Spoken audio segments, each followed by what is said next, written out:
So, before we get into today's episode, I just want to give you a little reminder that my newest book, The Sports Parent Solution Proven Strategies for Transforming Parents from Obstacles to Allies, it's now available. The groundbreaking book gives you the strategies and methods you need to transform the parent culture in your team.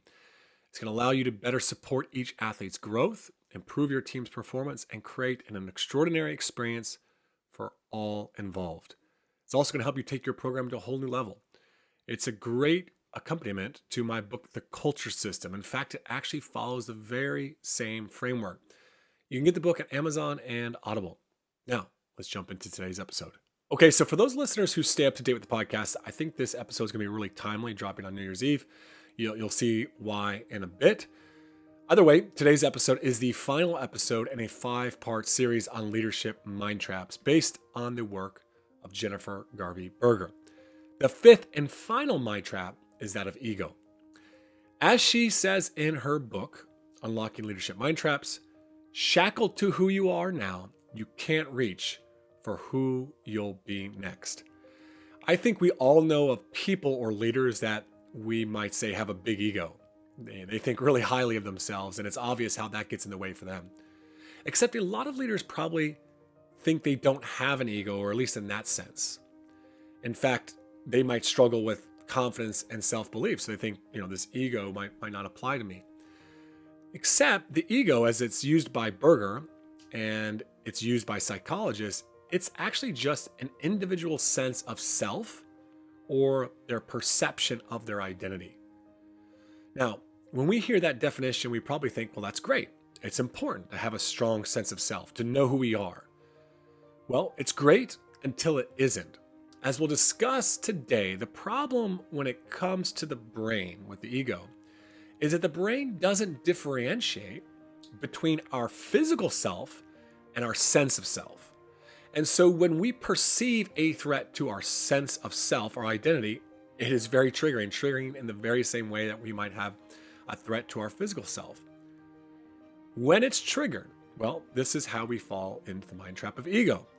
So the mind trap of ego is protecting our sense of self, how we are seen by others and ourselves.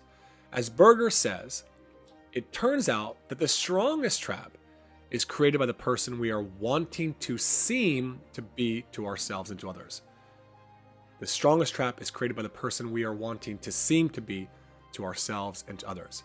We invest a surprising and unseen amount of our energy showing that person to the world and defending her from harm. So why is this so problematic? Well, when I think back on my coaching journey, for example, probably the number one limiting factor of my growth has been when I have been defensive, protecting of my image, the way that I do things, who I am as a coach. I've told myself and others, hey, this is just who I am.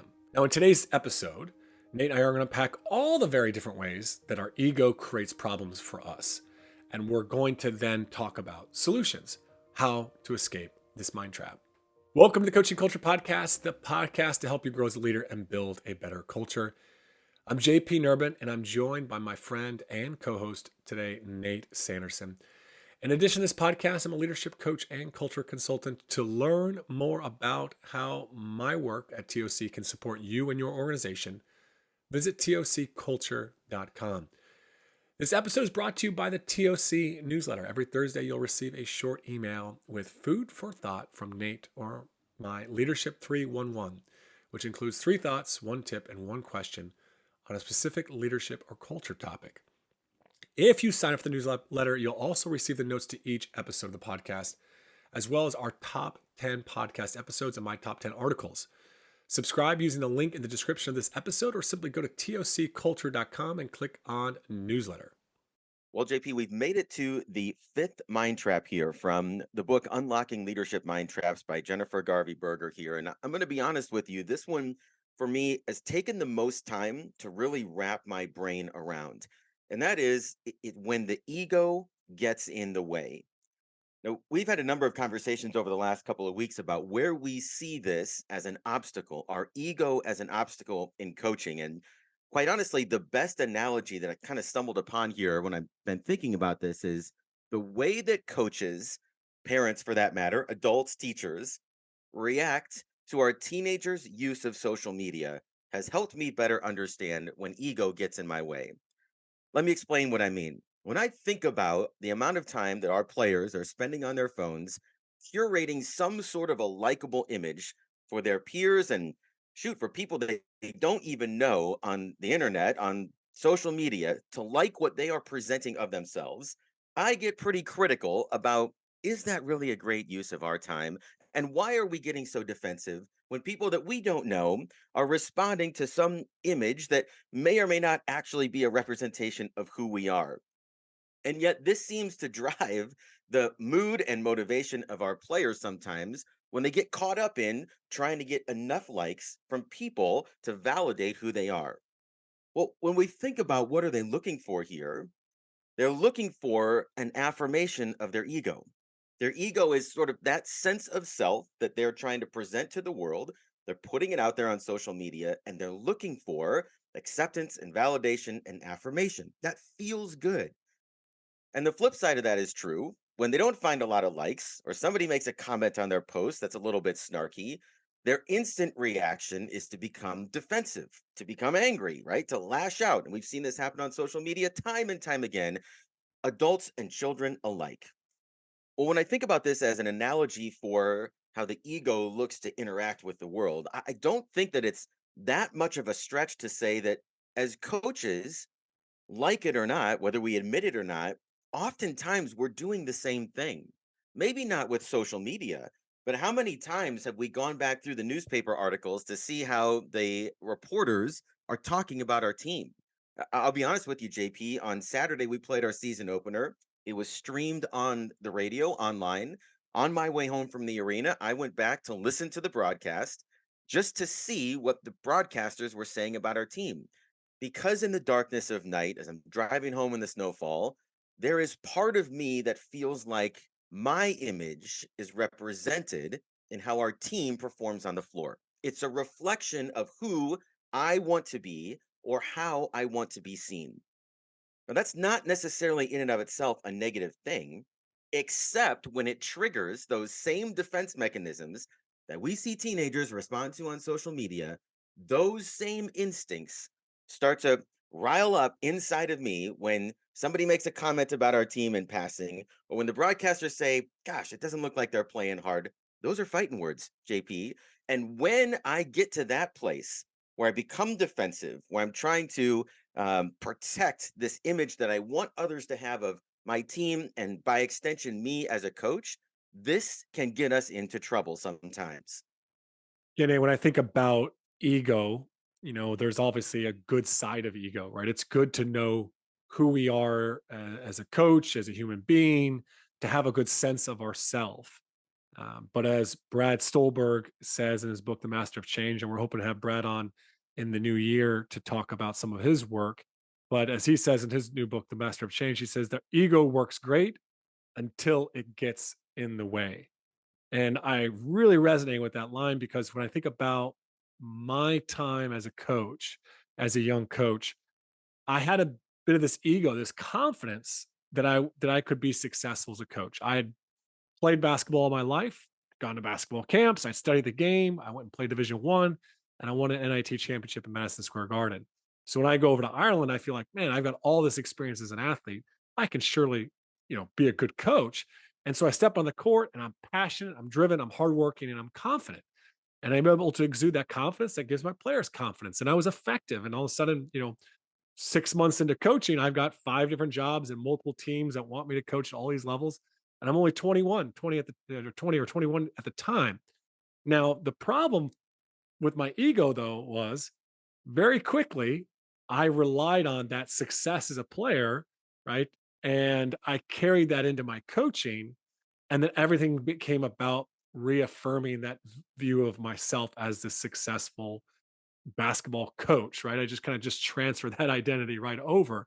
And so I would walk around and coach with this big, huge, really uncomfortable NIT championship ring that I won in Madison Square Garden because I wanted everybody to know, right? Like, hey, I know basketball, right? I've been there, I've been successful. And so as I was preparing for this episode, I thought a lot about that ring. Because really, honestly, at that stage of my coaching career, that ring is more of a symbol. It's a symbol of how my ego and this identity being so tied up into my success as an athlete and then as a coach kept me from showing up as the best version of myself. Like, really, honestly, I would oftentimes show up as arrogant. I was not ready to learn from others. I had this attitude of, hey, I'm from the States, right? You guys don't know anything about basketball here. I had this arrogance, right? And that really, honestly, wasn't my best self. And when things didn't go well, like when we didn't win, right? That my ego was at stake in those moments as well. And so, I really thought a lot about that ring. And the interesting thing is, there came a point in my career when I put that away and I haven't taken it out for, gosh, I don't even remember the last time I actually took it out of the safe up in the attic there. But that's where it sits because I've left that behind. And I think so often this is what, Brad Stolberg's encouragement for us in his book is. He says the essential skill then is to realize when our ego's current manifestation is of service to us and learn to leave it behind when it is not. And so in today's episode, what I really want to do for our listeners is talk about how does our ego show up in ways that it hurts us, that it hinders us from A, being our best self, and B, growing into a better version of ourselves. And after we've done that, I think we got to talk a little bit about how we can overcome this mind trap, which honestly, it can become a trigger that's very linked to the other four mind traps that we've been discussing throughout this series.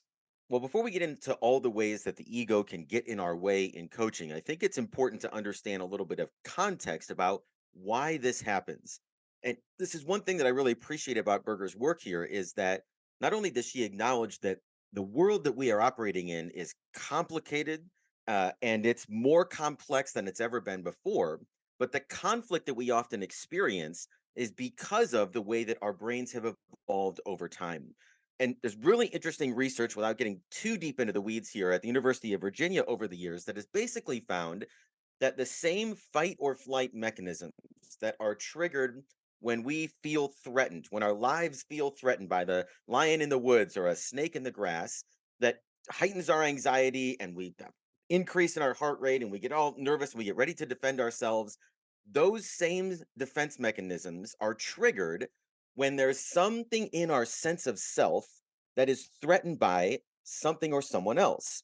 The research on this subject is fascinating. Researchers have put subjects in fMRI machines to map the brain's activity when they feel a physical threat, and they see what parts of the brain light up in their reaction to the experience of pain or the feeling of fear.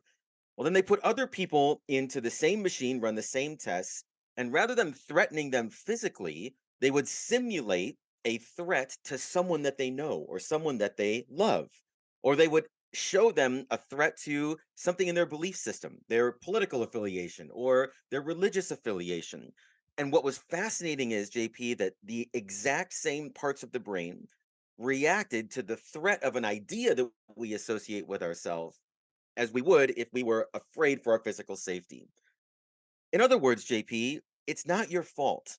And at the end of this episode, the takeaway is not you shouldn't be defensive about what other people think about you or what you think about yourself. It's an awareness of this is how my brain tends to respond naturally because this is the way we've evolved as a species.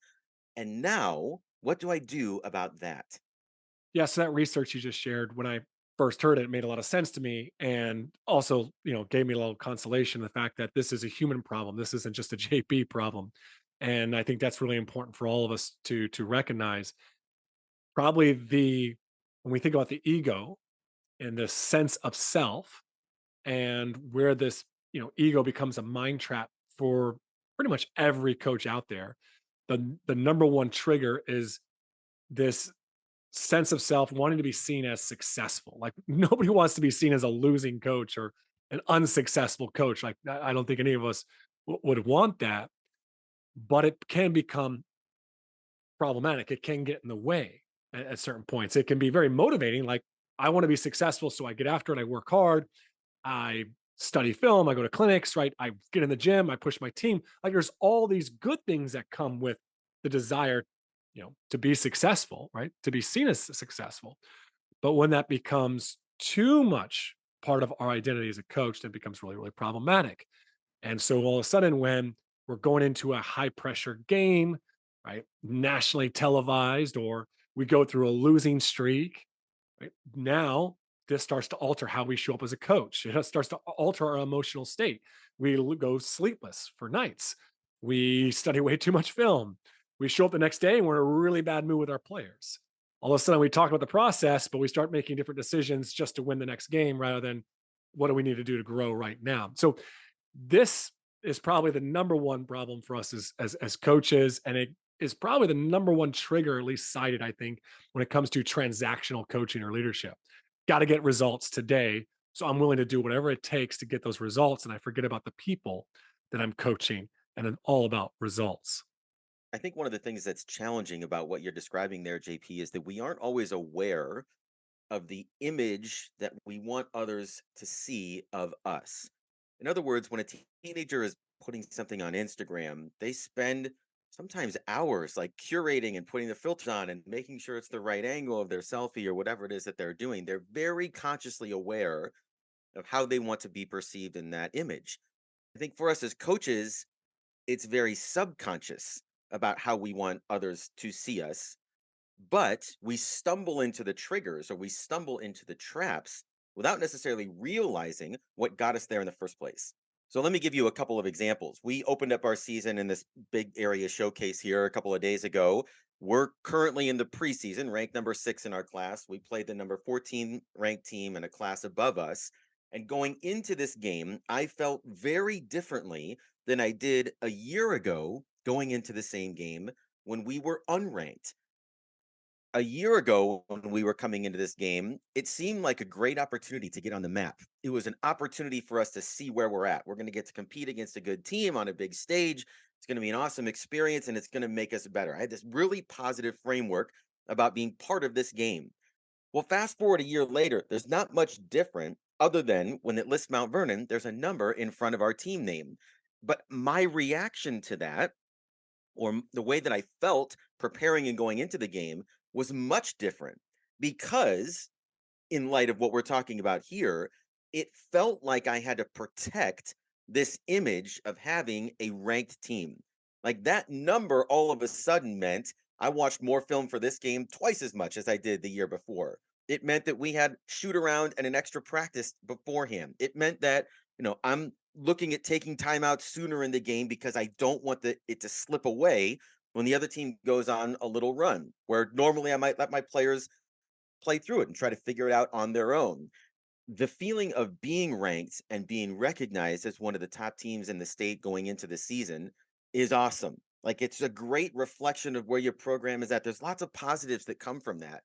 But if I'm not careful, it can change the way that I approach coaching our team, how I respond to adversity within the game, how I do our substitutions. Am I willing to take risks? What plays are we being called? What players are even playing in the game? Because deep down inside, JP, there's a fear that we're not going to live up to that number. Or there's a fear that if we lose and we drop in the polls, that's a reflection on, well, we should have won the game because we were the higher ranked team. And why can't the coach of the higher ranked team figure out how to beat the coach of the lesser ranked team? There's part of me that responds to that subconsciously without being aware of it. It all goes back to how I want to be perceived by others. And in this particular case, it's just tied to that number in front of our name.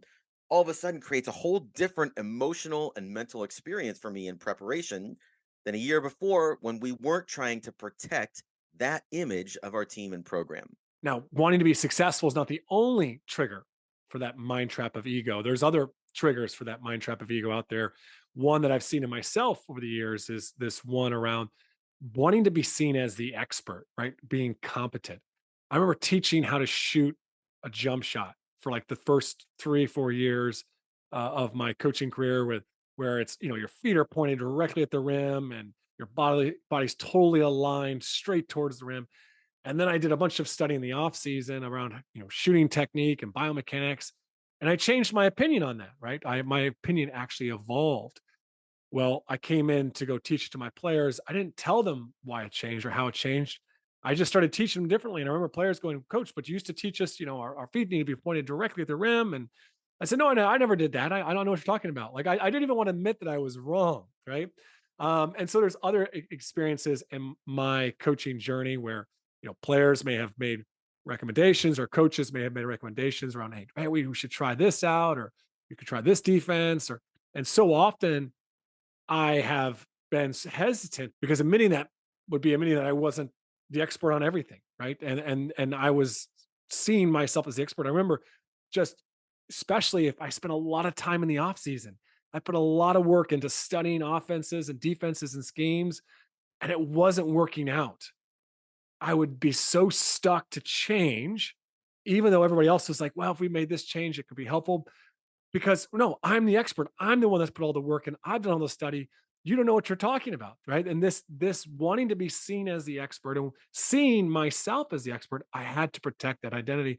And so to evolve and to change, right, out of that was a threat, right? A threat to my sense of self. So I think what you're describing there, JP, is a common fear among coaches because, goodness gracious, we were hired to have the answers. I mean, that's why we have the job. And yet there's this fear of if we admit, that there's a better way or we found a different way of doing things that might be more effective, that it reflects poorly on the decisions that we made before. And there's a fear in that, that then all of a sudden people might start to wonder if we really do know what we're doing. And the result of that is it hinders our ability to continue to grow, and it stifles our curiosity about how things could improve, simply because, again, we're trying to protect this ego of Coach Sanderson has all the answers. Now, I think there's another one here that can trip us up as coaches, and that's this sense that as the authority figure, as the one in control, as the leader of the team, we should have our thumb on all of the behavior of every person, coach and player in our program. And there's this fear that if a player's behavior doesn't reflect well on the team or doesn't reflect well even on themselves, that in some way that's a reflection of our leadership. I think I feel this as a parent most acutely when I'm in the grocery store with my kids and they start to fight or they start to bicker back and forth. And I'm just so hypersensitive to what every other parent is looking at me in the grocery aisle thinking, this dad's lost it. He doesn't have control of his kids. This guy doesn't know what he's doing. He doesn't know how to raise two young girls here. And whether that judgment is there or not, they're probably thinking, thank God my kids aren't fighting like that, and they feel a greater appreciation for themselves, JP. I'm actually doing a service here. But I think when it comes to our ego, geez, I want to be seen as a good father with well behaved kids. I want to be seen as a good coach whose players don't bicker at the officials or who don't fight amongst themselves on the court or who don't talk back to the coach in the huddle. Like those behaviors, I think it's assumed that coaches should have control over. And how often do we hear this phrase, well, the coach has lost the locker room or the coach has lost the team? Well, inherent in that is this assumption that we should have full control over every aspect of our players at all times, and that's not realistic. But our ego often responds to that perception in ways that then all of a sudden, just like with my own kids, I become short, I become angry, right? I snap at them. There might be fewer treats after dinner simply because of a little outburst at the grocery store. It changes who I am because of this perception that I should be in control of everyone's behavior. And that just isn't reality. Yeah, great example. And I think so much back to when I felt that embarrassment or shame with how my team was behaving. My response, that lack of that feeling like I was not in control, like that lack of authority, was to go more fear-based coaching to try to regain control, to get them to shape up. And the reality is, while our team is somewhat of a reflection of the coaching, it's not a complete and perfect picture of that, like I know so many good coaches that are coaching in tough areas and they're working with kids that just have different backgrounds, and you're pulling kids in, and you're meeting them where they're at and you're working with them however they come to you. When it comes to this sense of control, we talked about this earlier in one of the previous mind traps. I think that this ego here is like fuel that causes us to try to grip our team or to grip a player with a tighter fist or a tighter handle because of the reflection on who we are or who we want to be seen as. And so all of these mind traps, I think, are can be further enhanced when our ego gets in the way. We start to tell ourselves a simple story that, well, we're struggling, but it's the player's fault, not mine, because I know what I'm doing here, right? And that was a mind trap we discussed before.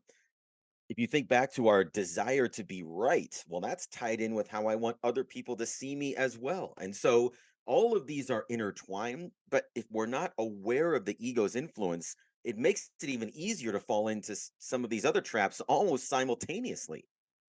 Yeah, I think that really connects well with another, I think, trigger for the ego, which is I'm a coach who's well liked. Like I'm the player's coach. I think that's an identity a lot of coaches carry today. My players like me, somewhat connected to this trap for agreement, right? We want harmony amongst the group. We want to be well liked. And I probably see this in my work with coaches the most when it comes to actually having hard conversations with athletes, like giving them the bad news that they're not going to be starting or they're not going to be playing, right? Or even just, we just came out of a basketball season period where high school basketball coaches were making lots of cuts. And what was so difficult there was, yeah, I think the coach empathizes in all those cases. They feel bad for the player that they are going to be cut from the team. But there's also part of our ego that gets hurt and sore because the player doesn't like us very much, right? We're not very well liked. We want to be a well liked coach. And so I think this is, when it comes to these hard conversations, I know that this is one part of our ego that can be problematic for some of us as coaches. Well, I can identify with that, JP, is we just did our team assignments here last week, and there was a couple of players that didn't make the varsity team this year, and they were disappointed. Their parents were not exceptionally happy with us that they weren't allowed to dress varsity to start the season. And if I'm being honest here, my reaction to that is not just to be defensive about the decision, but I want to be well liked by our players, just like you described there. And when they're frustrated with the decision that we make or they disagree with it, like I react to that personally. I mean, that feels like personal rejection. And I have to be careful that I don't allow that to change the way that I think or to supersede my responsibility to the program when it comes to making the best decisions for the team. I think that is also related to this idea that, the majority of our audience here and the coaches that we work with, they want to be seen as transformational coaches. I mean, at the end of the day, if there's one thing that I would hope that parents and players would describe about our program, it's that we are committed to helping the human grow through the vehicle of basketball. We want to have a positive impact on their lives. We want them to feel loved. All of these values we're very upfront about. And so when a player goes home and says, "Well, I didn't make varsity. Obviously, I'm not loved in this program." Like, again, I react to that in a way that makes me start to second guess myself. And quite frankly, went back to my coaches and say, "Well, do we need to rethink this? Is there a way we could make this work for her?" And they look at me like I'm crazy, because we all agreed on this decision 24 hours before.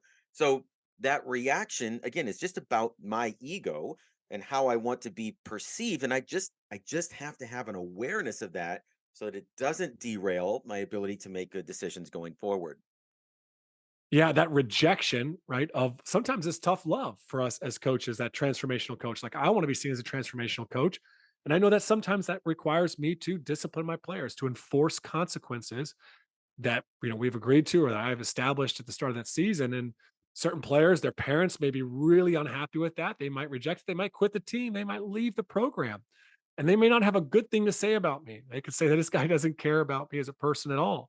And that's not what I'm about. And that rejection, that hurts. And sometimes that fear, right, of that threat, right, that threat, of something like that happening, right, causes us to change and to kind of steer off course and do what we know we should be doing as a coach. I think there's one other, really big fear too, um, to the ego, to the sense of self that just ties back to the fact that many of us see ourselves as a coach. It's so close. It's such an important part of our identity. Like probably more so than most professions there in the world. Like most of us go around and people still call us coach after we've retired. You know, you don't see a banker walk and say, "Hey, banker," like at a party, but it's, "Hey, coach," right? You may not have even coached their kid. They just, people call you coach. Coach is so much part of our identity. And so when it comes to, especially as a head coach, the fact that we might lose that head coaching job, right? Especially at the Division One level or this high school level where we're a really prominent member in the community, right? That's so much part of our ego. And so that threat of losing that really can throw us off course, right? Can really throw us off from who we want to be and how we want to show up and cause a lot of problems for.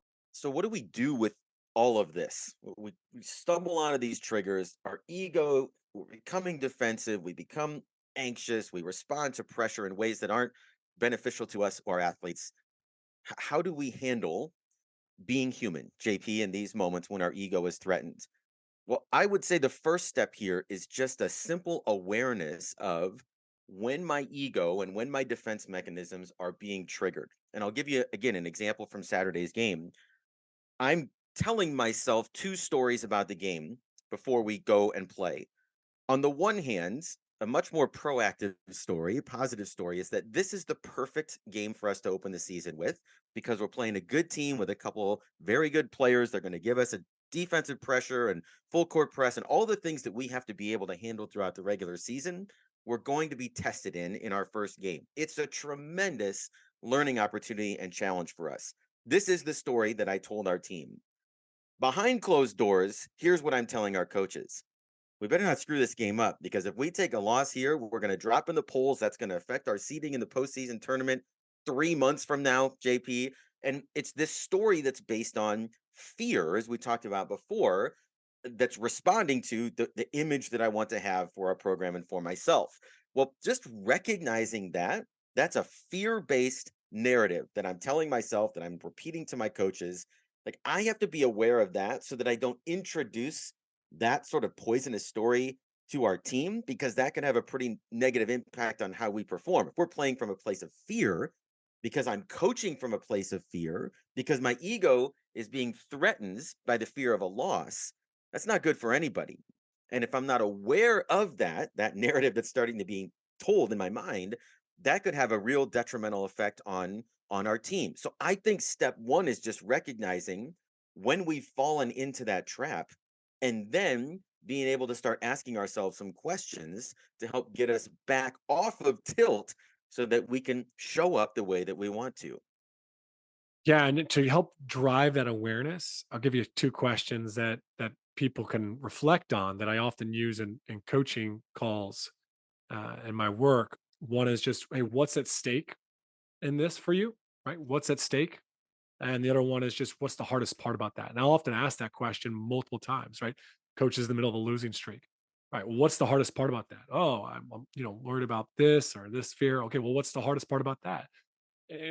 Keep asking that, you whittle it down to something that's really probably is at stake for that individual is their identity, how others are seeing them, their job, right? And what's hardest about losing your job, right? Well, what would people say? Those types of things. So oftentimes it is really comes back to the ego and we drill down to what's at stake for us or what's the hardest part about something that we're going through. And so those are two kind of questions I would encourage people to reflect on. When I think when it comes to the fear of being wrong, changing course, to a potentially more effective way of coaching or whatever it might be. You talked about this earlier in the podcast. Berger talks in the book about just reminding ourselves that we are not who we were. So when our defense mechanism in the short term says, you're the expert, you know what's going on, don't admit that you're wrong, people start to question you, people start to wonder if you really know what's going on. We have to remind ourselves, well, I'm not the same person I was 5 years ago. We're not doing the same things in practice we were doing 10 years ago, because we've continued to evolve. We've continued to improve. I've continued to learn. I've continued to grow as a coach. And I hope that I will continue. I think the worst thing that could happen is 5 years from now, we look back and we say, yeah, we're pretty much doing what we were doing 5 years ago. Well, that means I've been stuck in a rut because I've been afraid to change or to admit that there might be an even better way of doing things. So that perspective of I'm not who I was reminds me that I'm not quite who I'm going to be either. And that fuels me to want to continue to grow and change. Yeah, that actually reminds me of a conversation I had this morning with a coach. And on the call, he had said, this year I want to be more positive and encouraging. I still want to be myself. And I thought about that for a second. I said, okay, I get that, but what does it mean to be yourself? And he sat back, he reflected. He's like, I guess it's my style, my personality. I still want that to remain. And my challenge to him was, hasn't that evolved over time?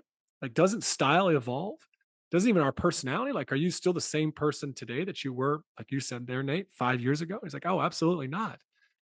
And so I think what I really ended up reflecting on and asking him then was, hey, who do you want to be in this next stage of life? Right? Be open to the fact that even your style, your personality can change. Even how our values and how we express our core values, they can look differently as we move forward. And so we need to be a little bit more flexible. And just to bring it back to the book I was talking about earlier, Master of Change by Brad Stolberg, there's a whole chapter in there that I'm really hoping to unpack with him in our conversation in the new year, which is just called Cultivate a Fluid Sense of Self. Cultivate a fluid sense of self, and I just think it just speaks so much to what we're talking about here is that being open to the fact that who we are today is not who we are going to be a year from now or 5 years from now. And so we probably want to, as Berger talks about the book, get a good sense of who we are now, but start to map out who we want to become moving forward. Well, I think at the end of the day here, JP, what I would leave coaches with is this idea that our ego and our defense mechanisms are going to manifest in all kinds of different ways. We have a desire to be right, to be seen as someone who is in control of the situation, who other people are going to agree with because we're the leader, right? Because we're the expert, because we're the authority. And quite frankly, JP, in the sports world, lots of people make money telling the simplest stories about our teams that are not necessarily accurate. And most of those stories, the linchpin is the coach. That team is successful because they're well coached. That team's not successful because they're poorly coached. And we have a tendency to internalize that, to let it bake into our identity, and then get ourselves into all kinds of trouble as our ego starts to either defend the one side, we're a good coach, or to fight against the side that says, no, they're not good because the coach doesn't know what he's doing. If there's one bit of preventative medicine that, when taken regularly, can help to prevent us from falling into this trap of ego or any of the other mind traps that we've talked about in this series, I think it's the consistent reminder coming back to a place of humility, of just admitting I'm not always going to be right. I don't always have control over this complex world that I'm trying to coach in. Not everybody's always going to agree with me. And quite frankly, JP, the stories aren't as simple as what I'm seeing on TV, as what I'm reading on the message boards, even as what I'm telling myself. And in terms of my ego, there's a way that I want to present myself in the world. I'm just not there yet. And that's okay. I'm closer than I was, but I'm not as close as I will be. And if we can just anchor ourselves in that place of I'm a work in progress and I'm growing and I'm doing my best to create the conditions for good things to happen, this is going to allow us to be as effective as possible as a coach. And I think keep us from being able to get stuck in these mind traps that Berger describes. All right. So as you head into the new year, my recommendation is to do something different than setting New Year's resolutions. Don't set any goals to lose weight, exercise more, win a championship, run an ultra marathon, read more, or meditate more, or any of that. Instead, my encouragement is to reflect on, first off, how do you see yourself? Who am I? Be honest with yourself. Think about the areas of your life where you say, hey, this is just who I am, or I'm not the kind of person who takes risks, or I'm not the kind of person who's empathetic, or I'm not the kind of person who's organized. Or maybe statements like, I'm just an impatient person.